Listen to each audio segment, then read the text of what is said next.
Good morning. Oh, I turned off the backup, Cameron, because we had you on yesterday, but there you are. So, good morning, everybody.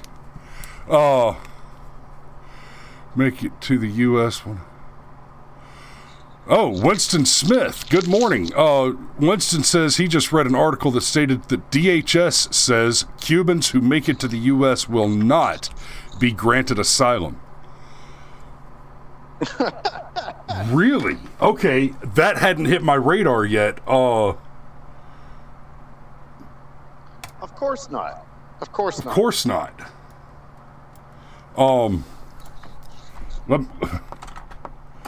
That's illegal immigration is permitted. Legal immigration, of which asylum seeking is one avenue. No. Oh, Steve beat me to it. I was just about to say the left doesn't want Cubans here. They vote Republican. Yep. Biscuits and Gravy, good morning from California. Good morning, Biscuits and Gravy. How you doing? DHS says no asylum for Cubans. See if I can find that article real quick.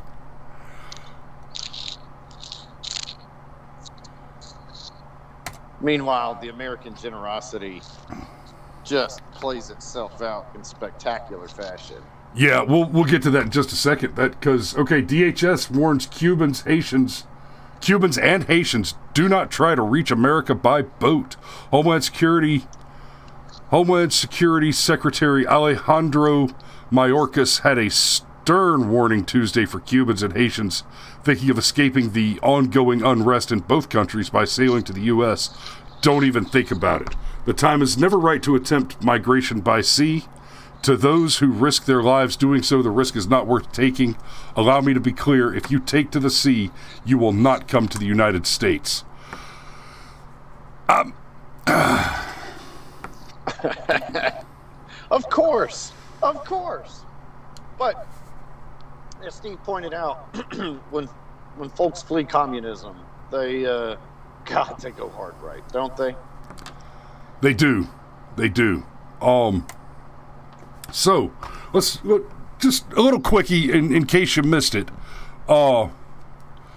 Cuba is in revolt. Steve says, and Mayorkas is Cuban, isn't he? I don't know. He's some sort of Latino. I don't know if he's actually Cuban, but maybe he's one of those white Latinos. Yeah. He certainly seems as reasonable as Zimmerman, doesn't he? But anyway. Yeah, because let's be real. Zimmerman did nothing wrong related to the Trayvon Martin question. Outside of that, the man is an absolute bag of asses. Anywho, so Cubans are demanding freedom, guys. The Cubans are waving American flags and demanding that they have freedom. Like, they want American-style freedom. And not the watered-down, squishy bullshit freedom that we have in 2021. They want American freedom. The kind of freedom that doesn't include wokeness and psychotic communists running the government. Frankly, people keep voting for Democrats, and we're going to look a hell of a lot like Cuba in 10 to 20 years if we're very, very lucky. Right? I don't say it every episode, but I've said it often, and I will continue to remind you, we are not the last safe bastion of liberty here in the United States. The free United States is the first foothold, the first beachhead of liberty. The world is one that is covered with tyranny and suffering, and only with the Declaration of Independence did human liberty begin on this world. Right? So for other countries to want that's amazing. That's awesome. That's a good thing. And if we're going to be involved in anything, outside of the United States, if we're going to be engaged in conflicts outside of the United States, it should be precisely in those conflicts where the people seek to throw off the shackles of their corrupt government. So you look at North Korea, for example. North Korea is precisely the sort of a government that we should want to topple in order for the people there to be free. However, the people of North Korea are not signaling that they are willing to do what is needed to overthrow their government, to topple it, to get out from under the thumb of the corrupt dictators that rule there, right? The North Korean people are not rising up and waving American flags and demanding freedom. The North Korean people, by and large, don't believe that they can have freedom. And to be perfectly fair to them, because of the level of brainwashing and propaganda there, they don't believe that it is a thing that is available to people, right? The North Koreans broadly are told that Americans are giant cannibals who live in abject poverty and are forced to consume one another, precisely because they don't have the love and cooperation that is achieved through holy communism, right? That's the standard propaganda line for North Korea. They never say the word, just simple migook or migook saram, which would be America or American in Korean, in North Korea. They say something like migook seki. Hang on. Migook seki, the American bastards or the evil American bastards. Right? They say it like it's the official name of the population. The American migook seki.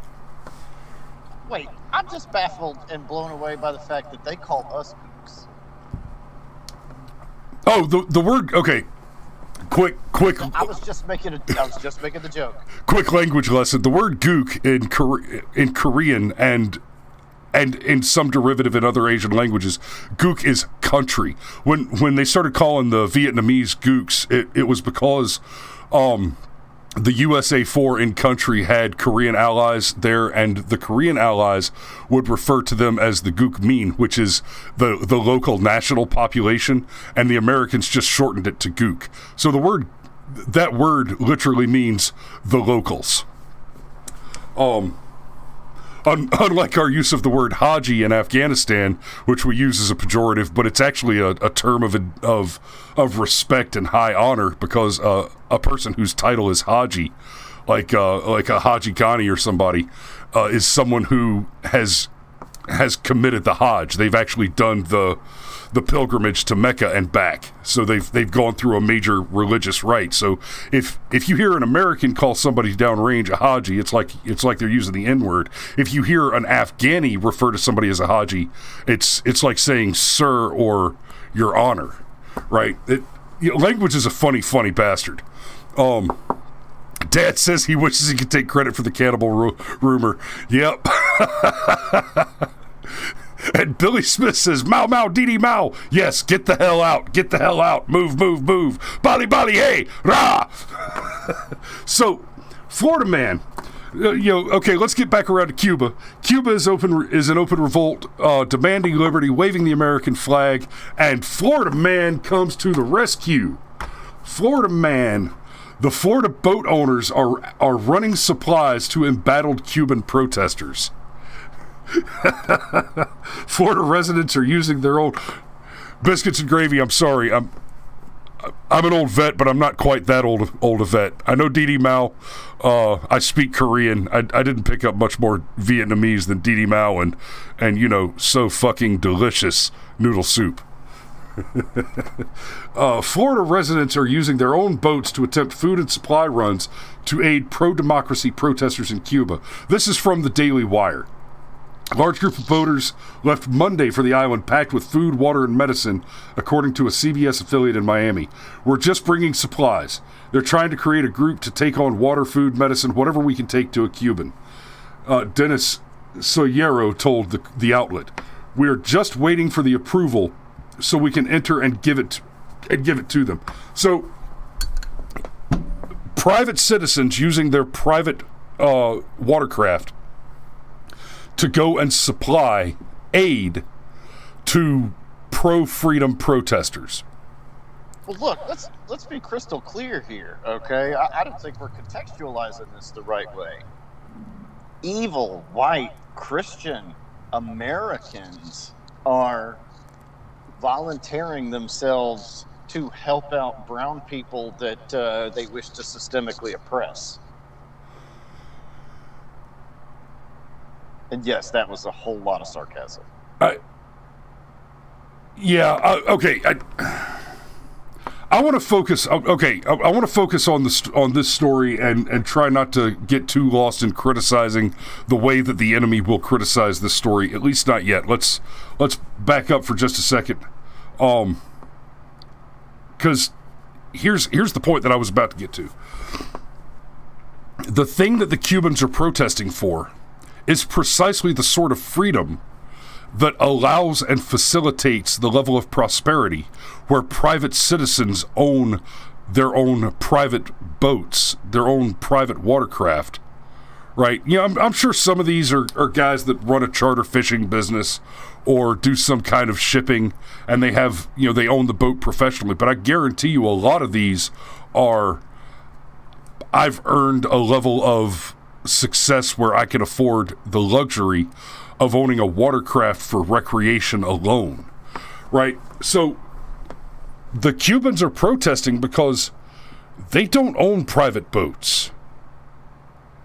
And when I say that, I don't mean that boats are the things they want. I mean, these are people who have been completely denied and bereft of liberty, so much so that poverty is the standard. Poverty is not a concern in Cuba. It is the living standard. Well, and the Cuban government for the longest time has gone out of its way to keep people in that state. They want to be the everything to the Cuban people. It's the only way their glorious revolution works. I remember about 25 years ago, there was actually a small cottage industry of rice cookers that were being sold in Cuba. And it was one of the few capitalistic ventures that was actually gaining a toehold, because when you're a poor country, you eat a lot of rice. It goes a long way. So having a rice cooker is actually a good thing. So the Cuban government decided to liberate everybody from the need to buy a rice cooker and just give everybody one for free.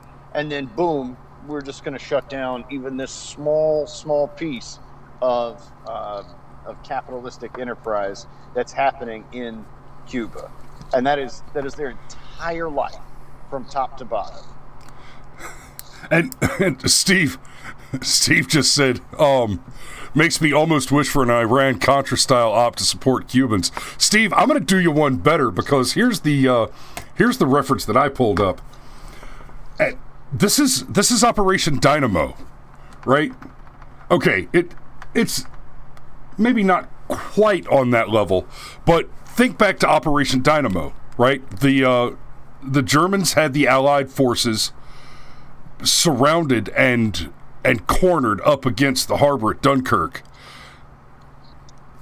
Winston Churchill wanted to, he called it a colossal military disaster, and decided the way that we solve this, the way that we would solve this if we could, is we would send naval vessels to evacuate these soldiers, right? But we're talking about 400,000 soldiers. So the problem was that the British Navy didn't have enough naval vessels to facilitate the evacuation of that many troops. They got some help from the French, they got some help from the Canadians, and they got some more military vessels out there to help evacuate these people, but well, no, Steve, I get that, but bear with me. But even with the aid of the French and the Canadians to get more naval vessels, and we're talking destroyers, right? If you've never seen a destroyer, it is a city that floats. It has all the services that you would expect to find on a base. It has a commissary. It has a Navy exchange. It has a barber shop, a hospital. It's a city. But it's not a 500,000 people population city, and even if it were, it's already, it just in order to be operated, it's already got a significant population upon it. So the solution was to subsidize that by approaching the British people who brought in their private boats, merchant ships, pleasure craft, yachts, I mean, whatever they could bring. Let me see if I can find the numbers on it real quick. It was, so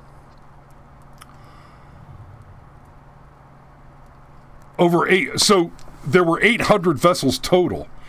39 of those, only 39 of the 800 ships that were used to evacuate Dunkirk were from the British Royal Navy, Royal Canadian Navy, and 3 French naval destroyers. So this is Florida man. Florida man is Winston Churchill.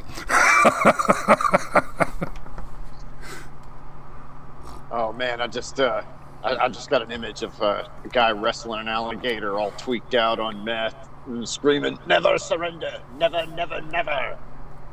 Now, Mario says, "I don't support any Damn, sorry, man. Anyway, says I don't support any intervention whatsoever. The lesson that needs to be learned from the last 20 years is that if you break a country, you bought it. Now all their problems are yours. No thanks." I disagree, and here's why. You are right that has been the lesson that has been taught, but the lesson that should have been taken from that is, if you break a country in war, you own the spoils of that war, and the problems of that country are no longer yours. They should not be. Now, if you go into a country to conduct war, and the end result is that you feel responsible for the harm caused in that country, for the damage caused in that country, your war was bullshit to begin with. Because the conduct of war is a bloody, messy thing, and it should be. It should be horrifying, the prospect of going to war. And when you go to war, if you are not prepared to bring hell from the sky, then you are not prepared to go to war.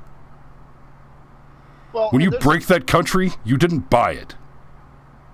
You took it. Well, now it is yours to do with it, to dispose of as you will.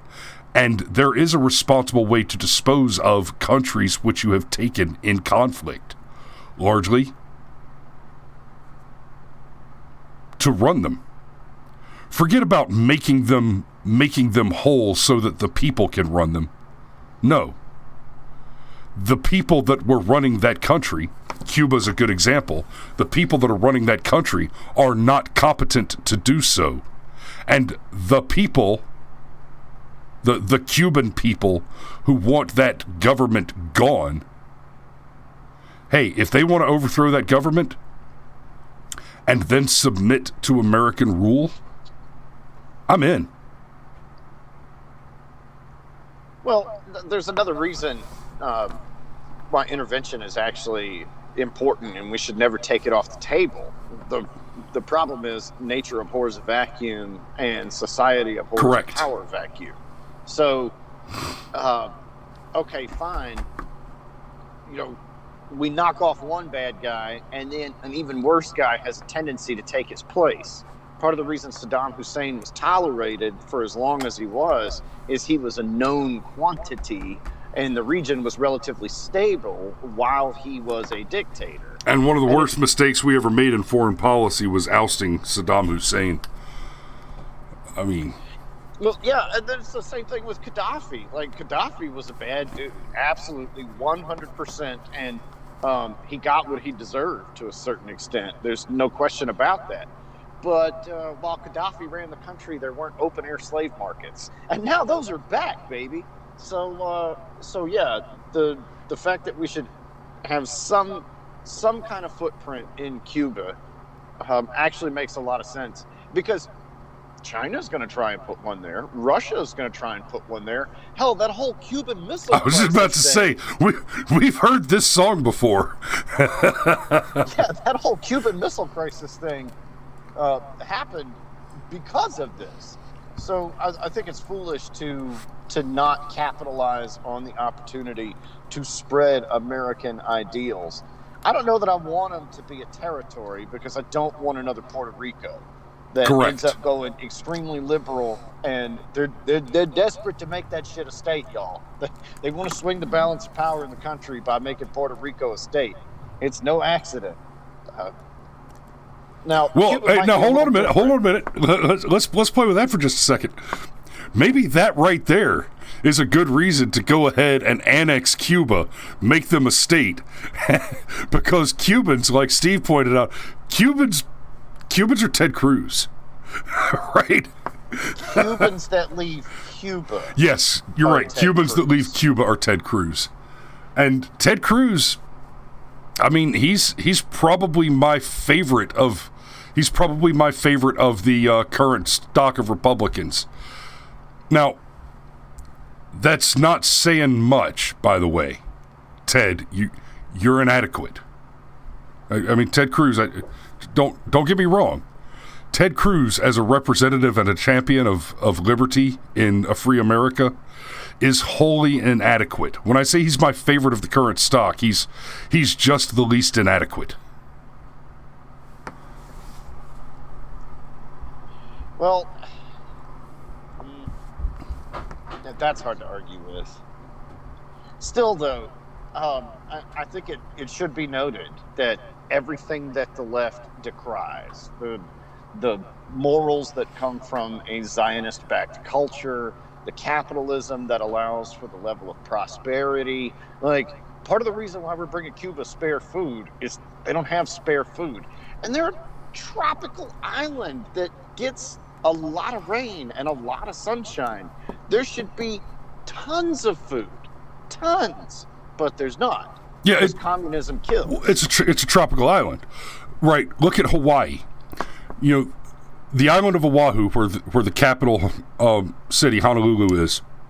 The whole island has a huge problem with homelessness, and the reason they have a huge problem with homelessness is because over the last 30, 40 years, there have been several big liberal churches in big liberal states. California's been caught doing it. New York's been caught doing it.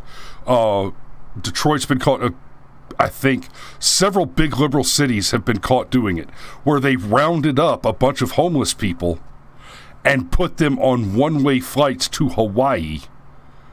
And their reasoning is, well, we've got these homeless people starving in the streets in New York City, and they freeze to death in the wintertime. Well, it never gets freeze to death cold, and there's food hanging on trees in Hawaii, so let's just ship them there. And they did. They basically went out and picked up the human trash off the street and just picked a tropical paradise and dumped that trash on the tropical paradise. Another thing to understand about that, most homelessness is absolutely tied up in mental illness, you know, like voting Democrat. And so they dumped all these mentally ill homeless Democrats on Hawaii, and the end result has been Mazie Hirono. That's funny. I wish it were funny, but I'm serious as a heart attack. That is actually similar to the problem that's happening across the rest of America right now. Now that they've figured out that the homeless people won't voluntarily leave their rotten places, they've made it easier and easier under the law for their homeless people to make living in these rotten places, San Francisco, New York, etc., to just overrun it so that the cancer grows and grows and grows. And now instead the boil explodes from the top, and all the wealthy people who also bear political influence are spreading out to infect the free and safe parts of America that are left. So we're coming up to the end, and Steve and Legion are they're making opposite points, and I don't know which one of these I come down on. Steve seems to be saying that Cuba has trended more conservative, that the young people in particular are more like us, are more open to America. Legion is saying, and I think this is probably the thing that I would be inclined to believe, that the liberty-minded Cubans already left. They took their intelligence and their morals, and they already came here. It's the ones that stayed behind that are like, oh no, real communism hasn't been tried yet, and the revolution is an ongoing process. That's probably the biggest thing that I would worry about personally with annexing Cuba. How did you literally got generations of communist brainwashing that needs to be undone. So I don't know. I still think we should give them the support, and I think anytime communism gets kicked in the chin, that's a good thing. That's a win. But I don't. They need to clean up their own mess too. We'll help, but it needs to be them.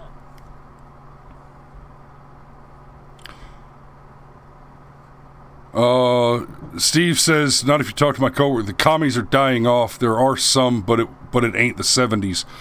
And I suspect you're generally right there, Steve. But Legion's point: if the regime collapses, you get 100,000 refugees overnight in South Florida.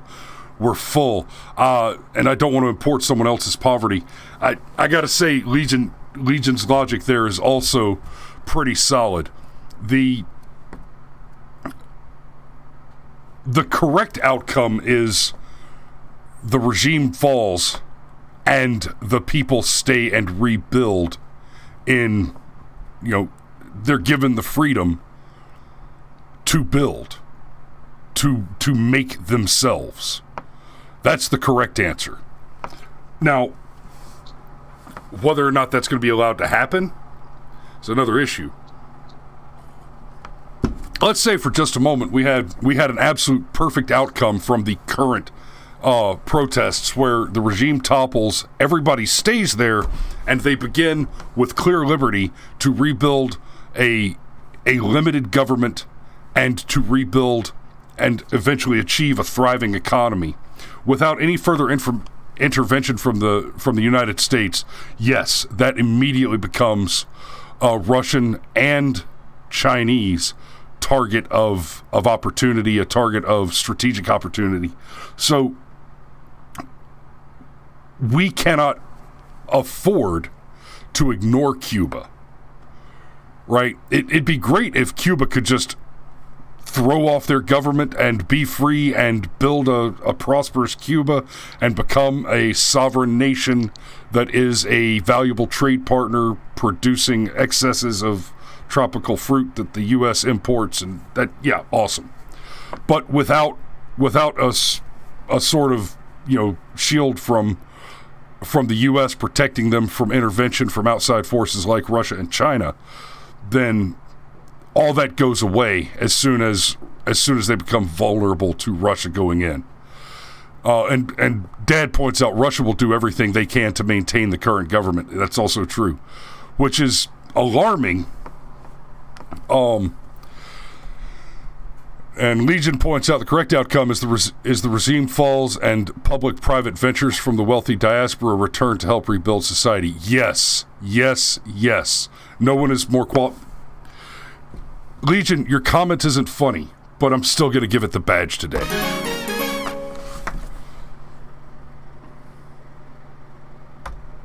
There we go. And on that... Go out on a high note, baby. Oh, real quick. Steve points out, incidentally, I don't know that there was any looting involved in the Cuban protesting. I can't speak to that, but... What do they have to loot? Yeah, in fairness, there's not much to loot. The local economy in Cuba, people go stand up in lines outside of stores until the doors open to see if they got anything in. And then you go in and okay, you can get a cell phone, but you go into the state-approved store to get a cell phone, and you have to go through this frickin' red tape of a dozen people who have these useless jobs that have been created by the government so that everybody has a job, right? And then there's, you can choose between one cell phone and another identical cell phone. And when those two are gone, after 3 hours of red tape, that's all the cell phones they're selling today. And they might get another one in a week. It works the same in the grocery stores, by the way, guys. So it may be that there was no looting just because there's nothing to loot. But, the unrest in South Africa that's going on right now, they went full-on looting. They went in, looted the malls to the greatest extent possible, and then burned them down. Right? So that's another significant difference that's worth recognizing here. The South Africans are not protesting for freedom. They rose up to start riots because one of their people did something wrong and is being held to account for it. Right? They said, no, we will not tolerate the law being applied to somebody we like. That should sound familiar. Yeah, it does. Yeah, Cuba is Hong Kong. South Africa is Portland. And on that note, unless you've got something else, Cameron, I'm going to go ahead and wrap it up right there. Nope, that's me. All right. Y'all be safe out there, and we'll see you tomorrow.